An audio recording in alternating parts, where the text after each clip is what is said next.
హల్దీరామ్స్ ఈ పేరు ఇప్పుడు 80 దేశాల్లో పాపులర్. కేఎఫ్సి, మెక్డొనాల్డ్లను మించిపోయిన దేశీ స్నాక్ దుమ్ము రేపుతోంది. ఇక మన దేశంలో కూడా హల్దీరామ్స్ అంటే తెలియని వారు లేరు. ఏ మూలకు వెళ్ళినా కూడా, చిన్న గ్రామానికి వెళ్ళినా సరే హల్దీరామ్స్ ప్యాకెట్లు కామన్గా దొరుకుతాయి. అయితే ఎక్కడో కుగ్రామంలో పుట్టిన హల్దీరామ్స్ ప్రపంచవ్యాప్తంగా పాపులర్ కావడం వెనుక ఎంతో చరిత్ర ఉంది. 3 పైసలకు కిలో బుర్జీ అమ్మే స్థాయి నుంచి దాదాపు 10,000 కోట్ల సామ్రాజ్యాన్ని నిర్మించింది హల్దీరామ్స్. కంపెనీ పుట్టుక వెనుక పెద్ద చరిత్రే ఉంది. 1929లో బైకనీర్లో వీధి కొట్లకు చాలా పేరుండేది. అలానే భగవాన్ దాస్ అనే యువకుడు కూడా తన తల్లి తయారు చేసే రుచికరమైన స్వీట్స్ అమ్మేవారు. ఆ సమయంలోనే తండ్రికి సాయం చేసేందుకు గంగా బిషన్ అగర్వాల్ కూడా యుక్త వయసులో ఉన్నప్పుడు సాయంగా వచ్చేవాడు. ఇతన్నే ముద్దుగా హల్దీరామ్ అని కూడా పిలిచేవారు కుటుంబ సభ్యులు. ఇక బైకనీర్ వీధిలో ఎవరైనా సరే అమ్మేది భుజియానే. అది కూడా శనగపిండితో చేసిన భుజియానే అమ్మేవారు. దీంతో హల్దీరామ్కు చిరాకు వచ్చింది. అందరూ అమ్మే భుజియా అమ్మితే వ్యాపారం ఏం నడుస్తుంది? ఈ వీధిలో 100 షాపులున్నాయి, అందరూ భుజియానే అమ్ముతున్నారు, కానీ మన భుజియాలో కొత్తదనం ఏముందన్నాడు. దీంతో తండ్రి కొడుకుపై చిరాకు పడ్డాడు. భుజియాను తయారు చేసే పద్ధతి ఎక్కడైనా ఒకటేనన్నాడు తండ్రి. కానీ ఒకే రుచి ఉన్న భుజియా కొనేందుకు మన షాపుకు కస్టమర్ ఎందుకు రావాలి? ఎక్కడా దొరకనిది మన దగ్గర దొరికితేనే వస్తారన్నాడు కొడుకు. మరి ఎలా అనడంతో అప్పుడే హల్దీరామ్ ఒక ప్రయోగం చేశాడు. శనగపిండితో కాకుండా మోత్పిండితో చేస్తే ఎలా ఉంటుందోనని ప్రయోగం చేయాలనుకున్నాడు. వెంటనే తన తల్లిని, నానమ్మను కూర్చోబెట్టి రకరకాలుగా తయారు చేయించాడు. చివరకు తన నానమ్మ ఇచ్చిన చిట్కాతో అద్భుతమైన భుజియా తయారైంది. దాన్నే షాపులో పెట్టాడు. దానికి హల్దీరామ్ భుజియా అని పేరు పెట్టాడు. మొదట కాస్త డల్గానే వ్యాపారం సాగిన 6 నెలల్లో హల్దీరామ్ భుజియాకు అద్భుతమైన గుర్తింపు వచ్చింది. అంతేకాదు, మిగతా భుజియా కంటే ఎక్కువ ధర పెట్టినా కూడా కొనడం మొదలుపెట్టారు. దీంతో మిగతా వారు కూడా దాని తయారీ పద్ధతిని కాపీ కొట్టేందుకు ప్రయత్నించినా కూడా హల్దీరామ్ భుజియాని ఎవ్వరూ కొట్టలేకపోయారు. దీంతో మెల్లిగా వ్యాపారం ఊపందుకుంది. ఆ తర్వాత మరో జనరేషన్కు వ్యాపారం మళ్ళింది. 1943లో అహ్మదాబాద్లో ఓ బ్రాంచ్ను ఏర్పాటు చేశారు. అయితే స్వాతంత్ర ఉద్యమం ఉధృతం కావడంతో వీధి కొట్లాటలు, బ్రిటిష్ వారి దాడుల వల్ల ఆ షాపును మూసేశారు. అయినా కూడా వెనుకడుగు వేయలేదు హల్దీరామ్స్. ఆ తర్వాత వ్యాపారం మూల్చంద్ అగర్వాల్, మధుసూదన్ అగర్వాల్, శివకిషన్ అగర్వాల్, రతన్ అగర్వాల్, మనోహర్ అగర్వాల్ అనే సోదరుల చేతికొచ్చింది. అప్పటికీ హల్దీరామ్స్ మామూలుగానే ఉంది. కానీ ఈ సోదరులే చాలా తెలివిగా దేశ నలుమూలలా వ్యాపారాన్ని విస్తరించారు. వీరంతా కూడా హల్దీరామ్ మనవాళ్ళు. హల్దీరామ్ పెద్ద మనవడైన శివకిషన్ అగర్వాల్ మొదట్లో కోల్కతాలో ఓ బ్రాంచ్ని ఏర్పాటు చేశాడు. కేవలం భుజియా మాత్రమే కాకుండా సంప్రదాయ స్వీట్స్ని కూడా పరిచయం చేశాడు. ఇవి కాస్త సూపర్ హిట్ అయ్యాయి. ఆ తర్వాత ఆ వ్యాపారాన్ని రామేశ్వర్ లాల్ మూల్చంద్లకు అప్పగించిన శివకిషన్ అగర్వాల్ తన సోదరి సరస్వతితో కలిసి నాగ్పూర్ కేంద్రంగా వ్యాపారం మొదలుపెట్టారు. కానీ అడుగు కూడా ముందు పడలేదు. అయితే ఈ స్వీట్స్ అన్ని కూడా కోల్కతాలో సూపర్ హిట్ అయ్యాయి. బ్రాంచ్లు కూడా కోల్కతాలో చాలా చోట్ల వెలిశాయి. చివరకు రాజస్థాన్లో కూడా హిట్ అయింది. వ్యాపారం పర్వాలేదు, బాగానే సాగుతోంది. కానీ మొత్తం కుటుంబాన్ని నిలబెట్టేలా మాత్రం లేదు. కేవలం వారికి ఖర్చులు వెళ్ళగా కొంత మొత్తమే మిగిలేది. కానీ సోదరులందరికీ పిల్లలు, వారికి కూడా పిల్లలయ్యారు. సంపాదనేమో సరిపోవడం లేదు. మరోవైపు నాగపూర్లో వ్యాపారం అస్సలు నడవడం లేదు. హల్దీరామ్ అండ్ సన్స్తో వ్యాపారం చేసినా కూడా, రకరకాల ప్రయోగాలు చేసినా కూడా హిట్ కాలేదు. దీంతో ఇక లాభం లేదని ప్రతిరోజు శివకిషన్ అగర్వాల్ రోజు నాగ్పూర్ మొత్తం తిరిగేవారు. ఏ షాపులో ఏం తింటున్నారు, నాగ్పూర్ వాసులకే కాదు అసలు మహారాష్ట్ర వారికి ఏం కావాలో చూశారు ఆయన. దాదాపు నెల రోజులు ఎంక్వైరీ చేయగా స్వీట్స్ని విపరీతంగా మహారాష్ట్ర వాసులు ఇష్టపడతారు ఆయన గుర్తించారు. ఈ హల్దీరామ్స్లో ఈ శివకృష్ణే ప్రధాన వ్యక్తి. మహారాష్ట్ర ప్రజలు స్వీట్స్ని ఎక్కువగా, అందులోనూ లడ్డూలోనే తెగ ఇష్టపడుతున్నారు. పండుగలైనా ఫంక్షన్లైనా సరే స్వీట్స్ తింటున్నారని గుర్తించిన శివకిషన్ తన సోదరితో కలిసి మళ్లీ ప్రయోగాలు చేయడం మొదలుపెట్టారు.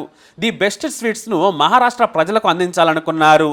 స్వచ్ఛమైన పాలు, నెయ్యి, డ్రై ఫ్రూట్స్తో తయారు చేయాలని ప్రయోగం చేసి అద్భుతమైన ఓ స్వీట్ని తయారు చేశారు.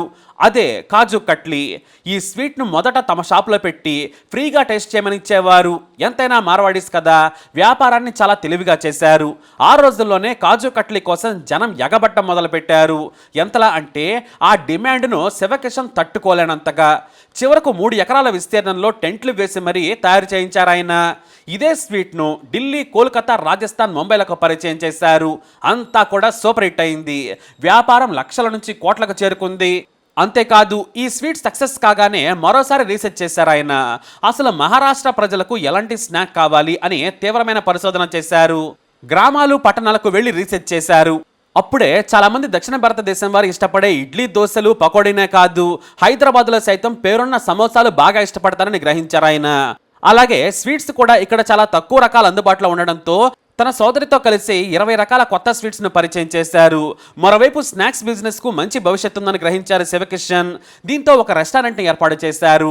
కేవలం స్నాక్స్, టీ, కాఫీలతోనే రెస్టారెంట్ పెట్టాలనే ధైర్యం రావడం కూడా ఆ రోజుల్లో సంచలనం. కానీ శివకిషన్ ఆలోచనే వేరు. తనకు లాభం లేకున్నా పర్వాలేదు, కానీ దాన్ని ప్రయోగశాలలా వాడాలనుకున్నారు ఆయన. అప్పుడే ఆ రెస్టారెంట్లో సమోసా, కచోరీ, చోలే భటూరేలను పరిచయం చేశారు. ఈ మూడు కూడా సంప్రదాయ స్నాక్స్ ను వెనక్కి నెట్టేశాయి. దీంతో వ్యాపారం పతాక స్థాయికి చేరింది. అప్పుడే ఆయనకి ఓ ఆలోచన వచ్చింది. ఒక దగ్గరే ఉండి వ్యాపారం చేస్తే కొంత ప్రాంతానికే పరిమితం అవుతాం, కాబట్టి ప్యాకేజ్డ్ ఫుడ్ ను తయారు చేయాలని శివకిషన్ తన సోదరులందరినీ పిలిచి చెప్పారు. అప్పుడే తమను ఈ వ్యాపారంలోకి తీసుకొచ్చిన భుజియా వారిని ఉత్సాహపరిచింది. ఆ భుజియా నుంచే దాదాపుగా 50 రకాల స్నాక్స్ ను తయారు చేశారు. అవే భుజియా, ఆలు bhujia, bhelpuri, save puri, peanuts, masala peanuts, ఇలా ప్రతి రాష్ట్రాన్ని దృష్టిలో పెట్టుకొని వాటిని తయారు చేశారు. అంతే, వ్యాపారం దేశ నలుమూలలా విస్తరించింది. మొదట 1 రూపాయితో, కొన్ని 50 పైసలతో మొదలుపెట్టిన హల్దీరామ్ స్నాక్స్ ఇప్పుడు దేశం మొత్తం విస్తరించాయి. వ్యాపారం కూడా 400% పెరిగింది. కోట్లకు చేరింది వ్యాపారం. దేశ నలుమూలలా విస్తరించి లార్జెస్ట్ స్నాక్ బ్రాండ్గా మారింది. క్వాలిటీతో పాటు రుచికి హల్దీరామ్స్కి పేరు. ఎలాంటి అనారోగ్య సమస్యలు రావు. చాలా శుభ్రంగా స్వచ్ఛమైన పదార్థాలతో తయారు చేస్తారనే పేరు తెచ్చుకుంది. దీంతో 2010లో 4000 కోట్లున్న వ్యాపారం ఇప్పుడు 10,000 కోట్లకు పైగానే చేరింది. 80 దేశాలకు ఎగుమతి చేస్తున్నారు. ఆఫ్రికా దేశాల్లో అయితే హల్దీరామ్స్ అంటే పడి చస్తారు. గల్ఫ్ కంట్రీస్లో స్వీట్స్ను తెగ ఇష్టపడతారు. రసగుల్లాల నుంచి నమ్కీన్ వరకు కూడా ఒకటేంటి, 100 రకాల స్నాక్స్, స్వీట్స్, హాట్, ఇలా అన్నింటిలోనూ కంపెనీ దూసుకుపోతోంది. ఇప్పుడు హల్దీరామ్ ఫుడ్స్ ఇంటర్నేషనల్ ప్రైవేట్ లిమిటెడ్గా కంపెనీ మారింది. నాగ్పూర్, న్యూఢిల్లీ, గుర్గావ్, రుద్రాపూర్, నోయిడాలతో పాటు మరికొన్ని చోట్ల తయారీ యూనిట్లున్నాయి. అంతేకాదు, ప్రపంచంలోనే అతిపెద్ద రిటైల్ చైన్గా కూడా పేరు తెచ్చుకుంది హల్దీరామ్స్. ఇప్పుడు ఈ కంపెనీలో 6వ తరం కూడా వ్యాపారంలోకి అడుగుపెట్టింది. ఇక హల్దీరామ్స్ మాత్రమే కాదు, మరో అతిపెద్ద కంపెనీ కూడా 1000 కోట్ల వ్యాపారంలో దూసుకుపోతుంది. అదే బైకనీర్వాలా. స్వీట్స్కి ఇది పెట్టింది పేరు. స్నాక్స్ కూడా అదే రేంజ్లో ఈ షాప్లో అందుబాటులో ఉంటాయి. పేరున్నా కూడా వ్యాపారాన్ని విస్తరించలేక వదిలేశారు హల్దీరామ్స్ వ్యాపారులు. ఎందుకంటే ఒకేసారి అన్నింటిపైన దృష్టి పెట్టే కంటే లాభసాటి వ్యాపారం చాలనుకున్నారు. ఇక ఇవే కాకుండా హల్దీరామ్స్ ప్రభుజీ, బికారామ్ చందమాల్, బికానీ, బికానో కూడా అంతే రేంజ్లో హిట్ అయ్యాయి. ఈ వ్యాపారాలను కుటుంబ సభ్యులే వాటాలేసుకుని మరీ వ్యాపారాన్ని విస్తరించారు. అంటే ఇవన్నీ కూడా హల్దీరామ్స్ కాకుండా అందులోనే ఉన్న సబ్ కంపెనీస్ అన్నమాట. అయితే 4వ తరం వచ్చేసరికి వ్యాపారాన్ని పంచుకోవాలనుకున్నారు. దీంతో 10,000 కోట్ల వ్యాపారాన్ని ఢిల్లీ యూనిట్, నాగపూర్ యూనిట్, బకెనూర్ యూనిట్, కోల్కతా యూనిట్లుగా విభజించుకొని ఆస్తులను లేగలగా పంచుకున్నారు. మొదట విభేదాలు వచ్చినా కూడా మరింత పెద్దగా వెళ్లకుండా ఐపీఓకి వెళ్లడం కోసం మొత్తం ఆస్తులను కోర్టు బయట పరిష్కరించుకున్నారు. అయితే కంపెనీ ఇంత పెద్దవడానికి కారణమైన పెద్ద సోదరుడు శివకిషన్ సూచన మేరకు అంతా ఒక్కతాటిపైకి వచ్చారు. ఆస్తులు ఎవరికి వారికే ఉన్నాయి. విలువల్లో తేడా ఉన్నా కూడా మొత్తం వ్యాపారంలో అందరూ సమానంగా పంచుకునేలా ఆయన చొరవ తీసుకొచ్చారు. దీంతో హల్దీరామ్స్ గొడవలు సద్దుమణిగాయి. అయినా కూడా ఢిల్లీ యూనిట్ విలువే 5,000 కోట్లుంటుంది. దీంతో మళ్లీ గొడవలు మొదలవడంతో శివకిషన్ మళ్లీ చొరవ తీసుకున్నారు. దీంతో కేవలం నడపడం వరకు యూనిట్ల వారి విభజన, వ్యాపారంతో పాటు యూనిట్లలో కూడా 4 భాగాలను తేల్చారు. దీంతో వివాదం కాస్త సద్దుమణిగింది. ఎవరికి వారు ఆయా యూనిట్లను విజయవంతంగా నిర్వహిస్తున్నారు. మొత్తం లాభాల్లో వాటాను 4 భాగాలుగా చేస్తున్నారు. వాటిని వారి పిల్లలు, మనవళ్లు వాటాలుగా తీసుకుంటున్నారు. అలా గొడవలు లేకుండా 80 దేశాలకు విస్తరించింది హల్దీరామ్స్. ఓ ఇండియా బ్రాండ్గా విదేశాల్లో మోత మోగిస్తోంది. మరి హల్దీరామ్స్ ఫుడ్స్ పై మీ అభిప్రాయాన్ని కమెంట్ ద్వారా తెలియజేయండి. వీడిని లైక్ చేయండి, షేర్ చేయండి, మా ఛానల్ని సబ్స్క్రైబ్ చేసుకోండి.